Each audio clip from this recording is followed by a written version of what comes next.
Portanto, vocês acreditam que inevitavelmente vamos caminhar para a adoção plena por casais homossexuais? Sim, sim, acredito que sim. Porque esse tipo de preconceito é prejudicar uma sociedade. E espero que esses... Mas um dos argumentos que é muito usado, Eduardo e Luís, é que não estamos a pensar, quando se está... exatamente, quando se está a falar da co-adoção e possivelmente num futuro próximo da adoção, não se está a pensar no supremo interesse das crianças. Então, eu vou... Esse também é um dos argumentos que escutamos vou-te muito, questionar a ti, que não será a ti, será ao público, sim, claro. Dando um exemplo, por infelicidade do progenitor do Bernardo, que tem uma vida que não é a que naturalmente ele gostaria de ter, mas é a que ele tem. É uma pessoa que vive fora da lei, está detido. A mãe vivia com 3 filhos numa relote com 2 por 3 metros quadrados, sem água, sem luz. O progenitor, suponho, eu não posso afiançar isso, mas isto o que é dito por terceiros é uma pessoa que vive dependente de drogas. Se não vive agora, já viveu. Mas continua detido. Isso eu sei porque cheguei a visitá-lo na cadeia. E que referências são essas para o Bernardo? Que futuro, o que é que o Bernardo poderia tirar de bem para com a sua vida?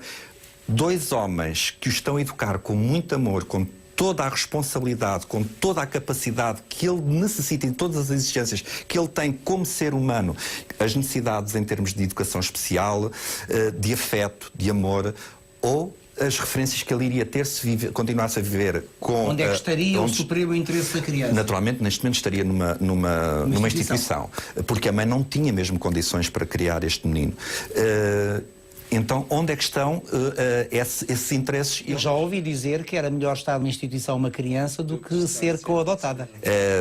Talvez um neto ou um filho dessas pessoas que os pusessem lá, que era para ver se...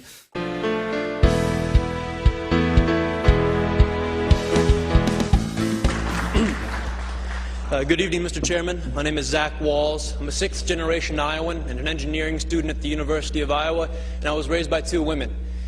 My biological mom, Terry, told her grandparents that she was pregnant, that the artificial insemination had worked, and they wouldn't even acknowledge it.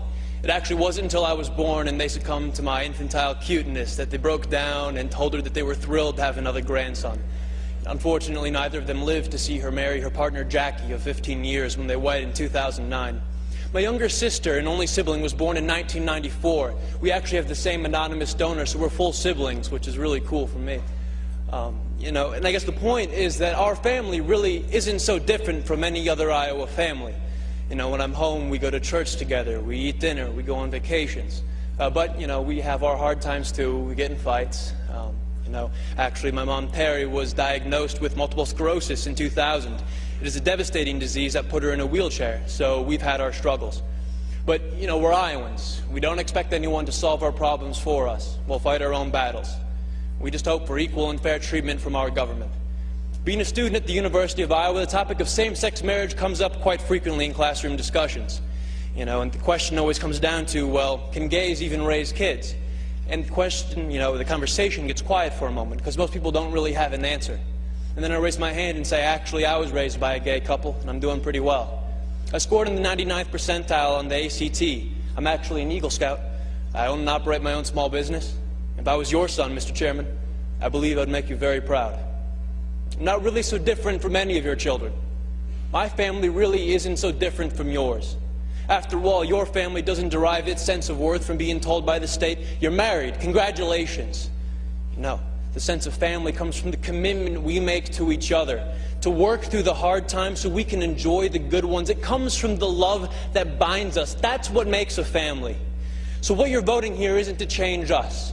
It's not to change our families, it's to change how the law views us, how the law treats us. You are voting for the first time in the history of our state to codify discrimination into our Constitution, a Constitution that, but for the proposed amendment, is the least amended Constitution in the United States of America.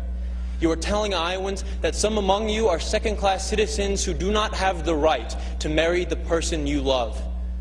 So will this vote affect my family? Would it affect yours? Over the next 2 hours, I'm sure we're going to hear plenty of testimony about how damaging having gay parents is on kids. but in my 19 years, not once have I ever been confronted by an individual who realized independently that I was raised by a gay couple. And you know why? Because the sexual orientation of my parents has had zero effect on the content of my character. Thank you very much.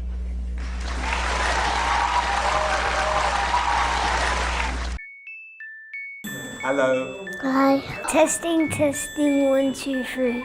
1, 2, 3, testing. Where do you live, Sophie? I live down Turnpike Road in Newbury. Harleston High Street. I'm in Weldrake, near York. Well, this morning, some men were just taking up some bricks. So if you see a house that has bricks up, then that's probably our house. You know where for Tesco's is? You know down Fenny Road, and for one of them, just near the end. I want to be an actor, a story writer, a long distance runner, an astronomer and a singer. I'm going to be a teacher and a singer and a reader. Be a bus driver and a philanthropist. I really, really want to be an actor. I'm going to be an inventor and a mad scientist. If you could change anything about the world, what would you change? I'd change about pollution. I would make the dinosaurs come back to life. I'm going to invent. I think it's the mirror what you can see the opposite of yourself. I would change gravity. I would change it because I think it would be fun to fly. Stop people from killing animals. I would take away cars and make a vehicle that doesn't burn fuel. I have one mum and one dad. I have a big sister called Anna, a little sister called Laura, who's just out there, and a brother called Raoul. I have two mums, a little sister who is quite annoying. I have a big sister. She has a skeleton on her t-shirt. I've got two mothers. Sadly, one of them couldn't come today. She's in Germany. My sister's cheeky. My mum's lovely. And my pet is furry. I have two mums. We have a dog, 3 cats, and 3 chickens. One died. Why have you got a t-shirt? Because my family's not awkward, it's just fine. That's why it says get over it, that's why I bought it. My family's special because my family always does nice things for me. The best things is that if one mum is away, you always have another one to cuddle. I know that they're always going to be there. They always keep my safety because it's my mum's phone number. Do you think your family is unusual? No. A bit unusual. Why is your family unusual? They're embarrassing. You're all normal. They're all normal, unless you could fly or you had a long nose like that. Do you think your family is unusual or No, nothing unusual about it? no, Normal? yeah, Do you wish it was unusual? kind of.